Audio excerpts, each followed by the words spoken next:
అనంతపూర్ జిల్లాలో ప్రజాప్రతినిధులు వీధి రౌడీల కంటే వారు వ్యవహరిస్తున్నటువంటి తీరు, వారు ఎన్నికైనటువంటి పదవి ఈరోజు ప్రజాప్రతినిధులుగా ఒక ఎమ్మెల్యేగా ఆ ఎమ్మెల్యేకు ఉండాల్సినటువంటి అర్హత వీరికి ఉందా లేదా అనేటువంటిది ఈరోజు ఉమ్మడి అనంతపూర్ జిల్లాలో.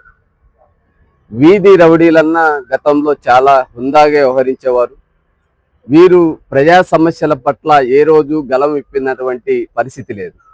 ప్రతిపక్షం కానీ అధికార పక్షం కానీ ఈరోజు అనంతపూర్ జిల్లాలో రైతులు పడుతున్నటువంటి సమస్యలు కావచ్చు, ప్రభుత్వ ఆసుపత్రుల్లో మందులు లేక రోగులు పడుతున్నటువంటి ఇబ్బందులు కావచ్చు, ప్రైవేట్ కార్పొరేట్ విద్యా సంస్థలు జలగల్లా ఫీజులు వసూలు చేస్తూ ఉంటే అడిగేటువంటి పరిస్థితి కానీ, నగరంలో తాగడానికి మంచినీరు లేక ట్రాఫిక్లో ప్రజలు విలవిల్లాడుతూ ఉంటే అడిగేటువంటి నాతులు లేడు. ఇలా అనేక సమస్యలు కొట్టుమిట్టాడుతూ ఉంటే వీరు అచ్చొచ్చిన ఆంబోతుల్లాగా ఈరోజు పశువుల కన్నా ఒక నీతి ఉంటుంది, అవి ఎక్కడ పోట్లాడాలా, ఎక్కడ ఉండాలా.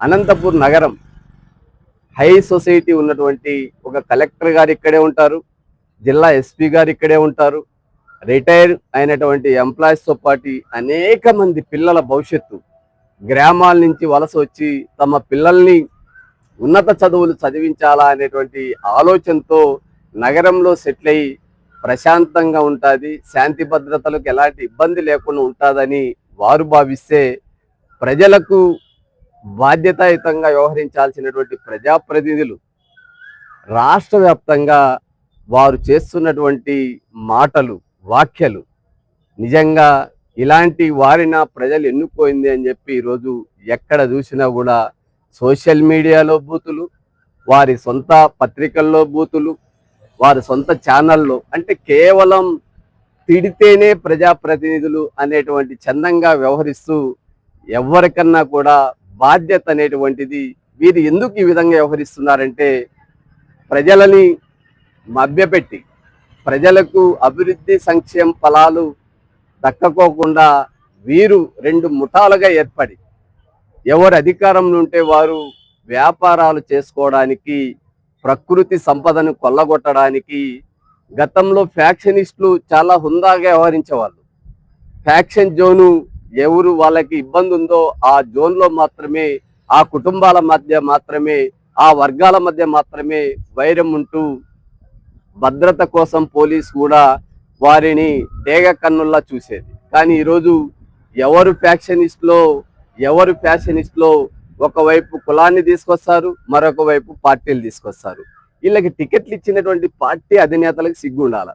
అంటే ఎంత హీనంగా మాట్లాడితే అంత ప్రమోషన్ అనేటువంటిది టికెట్లు ఇస్తారా? ఇదేనా మీ రాజకీయ నీతి? ఎక్కడ ఏ రాజకీయ నాయకుడు హుందాగా వ్యవహరిస్తున్నారు చెప్పండి?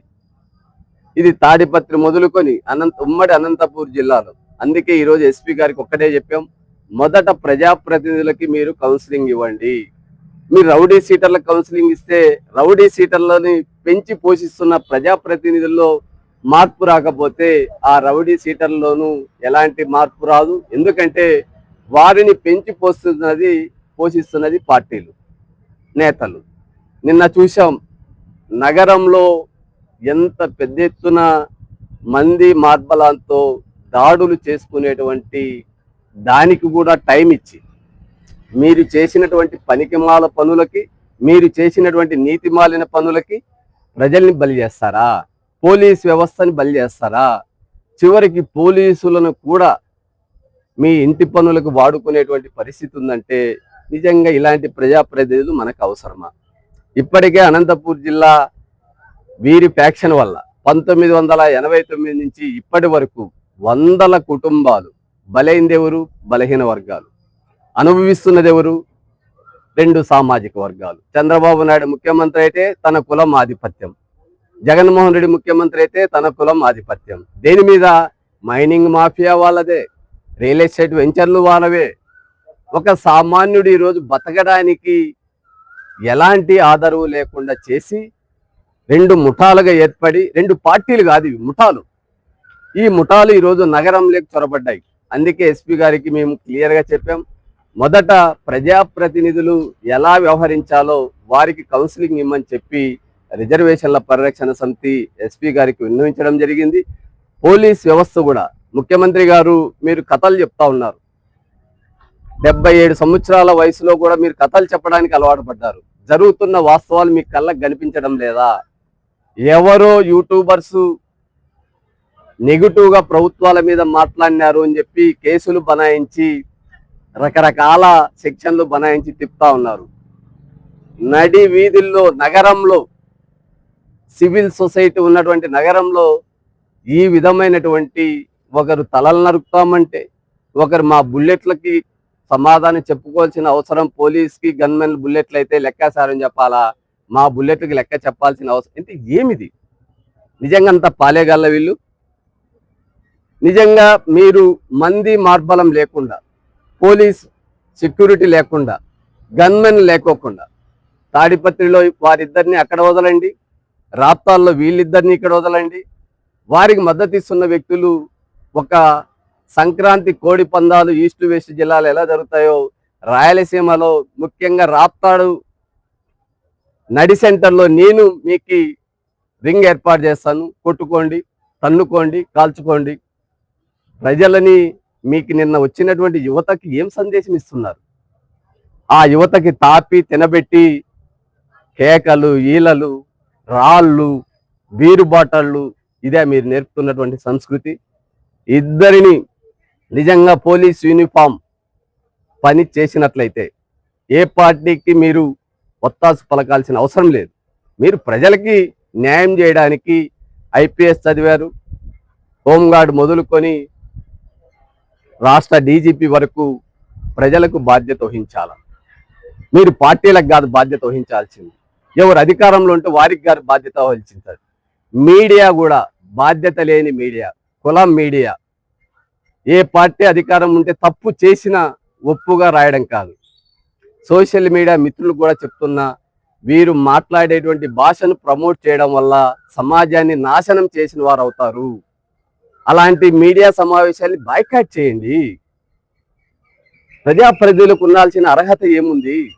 ఏ ఒక్కరికి చదువు జ్ఞానం లేకోకుండా ఎవరు బాగా తిడితే వాళ్ళని పిలిచి టికెట్లు ఇవ్వడం వల్ల రాజకీయ పార్టీలు, జగన్మోహన్ రెడ్డి గారు చేస్తున్నది 100% తప్పు. సేంది చంద్రబాబు నాయుడు 4 సార్లు ముఖ్యమంత్రి, 45 సంవత్సరాలు ఈ రాష్ట్రంలో రాజకీయ పరిణామాలు చూసిన వ్యక్తి. మీరు కూడా అధికారికంగా తిట్టే వారికి స్పోక్స్ పర్సన్ గా ఇచ్చినట్లు ఎవరు బాగా బూతులు తిడతారో వారికి ఎమ్మెల్యే టికెట్లు, ఎంపీ టికెట్లు, మంత్రి పదవులు ఇస్తున్నారంటే ఇంతకంటే సిగ్గుశరం మీ అనుభవం కాదు, మీ వయసు కాదు. ప్రజల్ని నాశనం చేస్తా ఉన్నారు. అన్ని వ్యవస్థల్ని విధ్వంసం చేస్తా ఉన్నారు. దేనికి చేస్తున్నారు? మీరు చేయాల్సినటువంటి అవినీతి నిర్మూలన కానీ, రాష్ట్ర అభివృద్ధి కానీ, రాష్ట్ర ప్రజల సంక్షేమం కానీ ఎక్కడైనా జరిగిందా?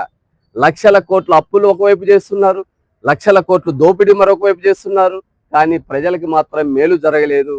వాటిని డైవర్ట్ చేయడానికి డైవర్షన్ రాజకీయాలకి ఇలా బూతు కార్యక్రమాలు శ్రీకాకుళం నుంచి అనంతపురం వరకు, సాయి జిల్లా వరకు ఎక్కడ చూసినా ప్రజాప్రతినిధులు రండి తేల్చుకుందాం. ఎంత హీనంగా ఉందంటే, వీరు గతంలో వీధి గుండాలు నయం, పిట్ ప్యాకెట్ గ్యాంగ్ నయం, రౌడీ సీటర్ల నయం. వీళ్ళు ప్రజాప్రతినిధులు చెప్పుకోవడానికి సిగ్గు శరము లేదు అని చెప్పి ఇలాంటి ప్రజాప్రతినిధిని ప్రజలన్నా తిరస్కరించాలా? లేదా పోలీస్ వ్యవస్థ అన్నా సామాన్య మానవునికి ఎలాంటి మీరు పనిష్మెంట్ ఇస్తారో, చట్టం అనేది అందరికీ సమానంగా పనిచేసేటట్టయితే ప్రజాప్రతినిధి సామాన్యుడైనా ఒకే శిక్ష అమలు చేసే విధంగా చర్యలు చేపట్టాలని ఈరోజు జిల్లా ఎస్పీ గారికి వినతి పత్రం ఇవ్వడం జరిగింది. ప్రజల పక్షాన శాంతి భద్రతలను కాపాడే బాధ్యత తీసుకోవాలని చెప్పి రిజర్వేషన్ల పరిరక్షణ సమితి ఎస్పీ గారికి విన్నపం చేయడం జరిగింది. Thank you. ఫాలో చేయొచ్చు కదండి ప్లీజ్. అందరికీ నమస్కారం. మీరు వీడియో చూస్తున్నారు కానీ సబ్స్క్రైబ్ చేసుకోవడం లేదు. దయచేసి సబ్స్క్రైబ్ చేసుకోండి, మాకు సపోర్ట్ చేయండి.